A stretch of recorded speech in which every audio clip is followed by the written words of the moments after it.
નમસ્કાર દોસ્તો, મારા ભાઈઓ બહેનો, મારે તમને એક ખાસ એ વાત કહેવી છે કે અત્યારે હાલમાં હવે થોડા સમયમાં મકર સંક્રાંતિનો તહેવાર આવે છે અને આપણા બાળકો કે કોઈ બી આમ રસ્તાની ઉપર ચાલતા વ્યક્તિઓ આમ 5-10 રૂપિયાના પતંગ માટે અને 5-10 રૂપિયાની મજા, દોરી, આ તે બધું એને લેવા માટે આમ તેમ દોડાદોડી કરો તમે, ત્યારે એટલીસ્ટ તમે સિટીની અંદર આજુબાજુ શું છે, વાહનો આવે છે કે નહીં, આ તે બધું ધ્યાન નહીં રાખતા અને આપણે આપણા જીવને જોખમમાં મૂકીએ છીએ. તો તમારે નાના ભાઈ તરીકે, તમારા દીકરા તરીકે તમને એટલી રિક્વેસ્ટ કરું કે આપણે એ 2-5 રૂપિયાના પતંગ માટે આપણો જીવને જોખમમાં નહીં મૂકો બને એટલું. અને હાલ કામ વગર ઘરની બહાર નીકળવાનું ટાળો. પતંગના દોરાઓ ગમે ત્યાં ઝાડ પર લાગેલા હોય અને આપણા જીવને જોખમમાં મૂકવાનો એક શું કે એવો ખરાબ કિસ્સો આપણો થઈ જાય છે આપણી જોડે અને ઘણા બધા લોકો જાન ગુમાવે છે.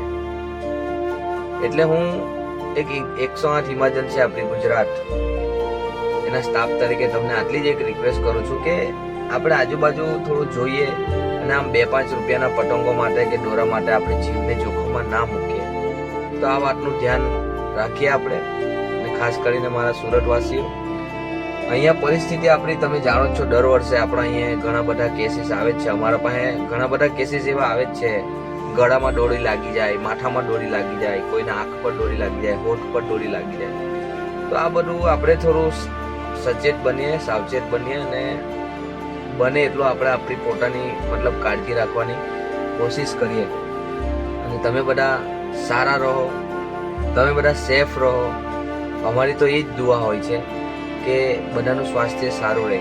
પણ રોજબરોજના કેસ જોઈને ઘણીવાર અમને એવા વિચાર આવતા હોય કે ખરેખર આપણે કેટલા બેદરકાર છીએ, એમ આપણે આપણી લાઈફ પ્રત્યે કેટલા બધા બેદરકાર છીએ.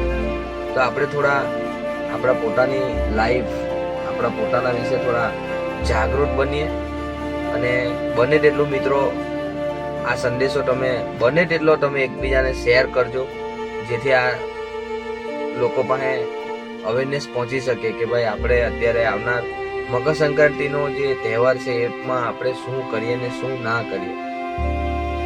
જય હિન્દ, જય ભારત, જય આદિવાસી, જય જવાન.